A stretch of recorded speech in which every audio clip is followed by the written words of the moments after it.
बहुत अच्छी बात है। मैं चाहता हूँ ये चर्चा रोज चले इस देश में कि ये कौन प्राइम मिनिस्टर, कौन बनेगा प्रधानमंत्री। कम से कम सवाल तो उठना शुरू हो गया है।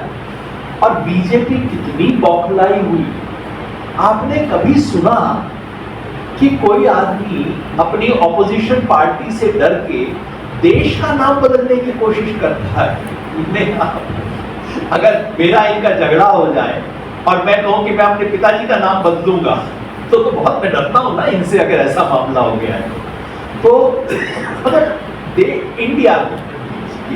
India shining, India startup, India this, India that, 50 program BJP ने चलाए हैं। बीजेपी के कॉन्स्टिट्यूशन में आज भी उसका नाम इंडिया लिखा हुआ है, लेकिन अब वो इंडिया हटाना चाहते हैं। तो मैं समझता हूँ बीजेपी बौखला गई है, घबराई हुई है, इस तरह की चीजें कर रही है।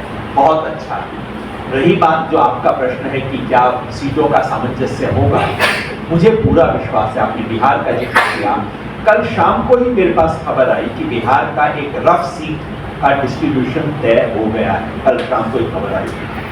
अब हो जाएगा, हो सकता है 100% ना हो सकता है कहीं पे छोटी मोटी चीजों में डिफरेंसेस रह जाए, लेकिन आप ही सोचिए ना, 6 महीना पहले क्या कोई सोचता था कि ऑपोजिशन पार्टी एक दूसरे के साथ बैठ सकती है? कितना आगे आ गए हैं ऑलरेडी। तो मैं समझता हूं कि बहुत सही दिशा में जा रहा है। पहले केवल हम कहते थे बीजेपी हराओ और लोग कहते थे फिर किसको जिताओ, बोलो ना। अब हमारे पास एक उत्तर आ गया, इंडिया।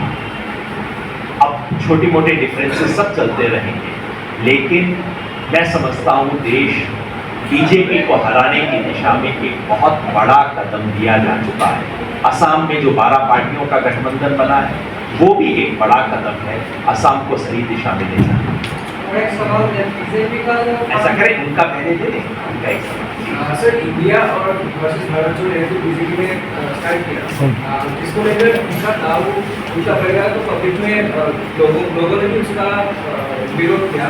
उसके बाद ही जो वोमेन रिजर्वेशन बिल है उसको लाया गया तो आपको क्या लगता है कि ये बीजेपी का भाषा सही जगह नहीं पड़ा था, इसलिए क्या ये वोमेन रिजर्वेशन बिल लाया गया है? क्योंकि इसको अभी तक इम्प्लीमेंट नहीं किया गया और अगले 10 साल तक तो इसको होगा, इसका भी कोई नहीं है। बिल्कुल ठीक आपने कहा। ये सरकार सिर्फ और सिर्फ परसेप्शन मैनेजमेंट पे चली। तो मैं तो कहता हूं प्रधानमंत्री नहीं, प्रचार मंत्री कहना चाहिए। सारा हर चीज में ध्यान केवल पब्लिसिटी।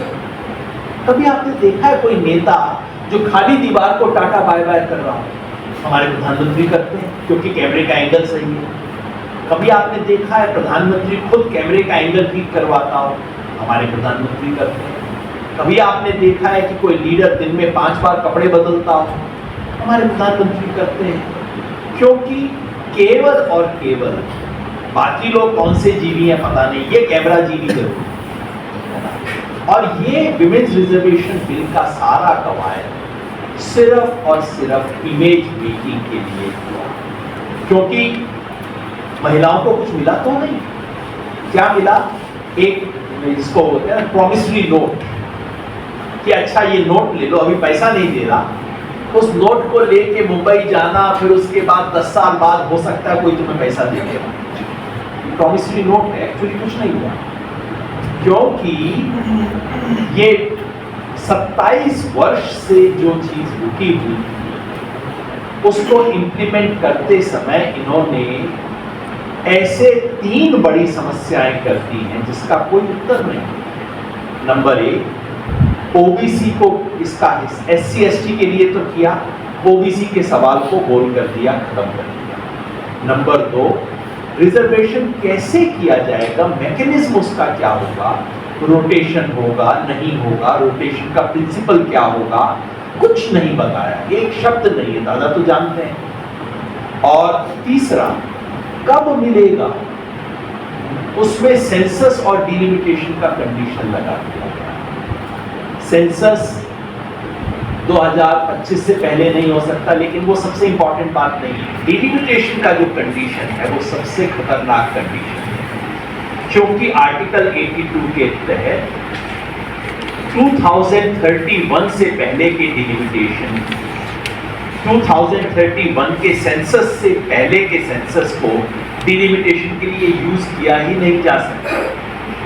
सो 2031 का जब सेंसस, क्योंकि कॉन्स्टिट्यूशन कहता है सेंसस कंडक्टेड आफ्टर 2026, 2026 के बाद सेंसस कब होगा?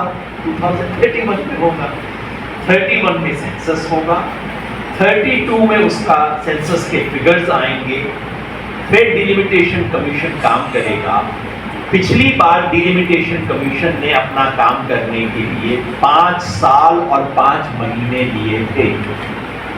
इस साल हो सकता है इस बार 4 साल ले लेगा, 3 साल ले लेगा, तब भी 2034 का इलेक्शन निकल जाएगा।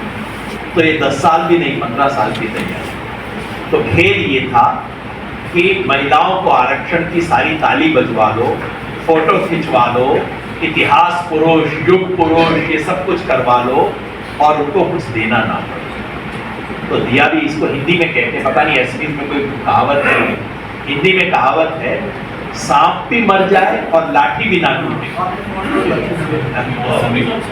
तो ये काम हुआ है। और कास्ट सेंसस जो राहुल गांधी बोल रहे हैं, कास्ट सेंसस का जो डाटा पब्लिक करने के साथ राहुल गांधी ने पूरा लिया है, कास्ट सेंसस के बारे में क्या है?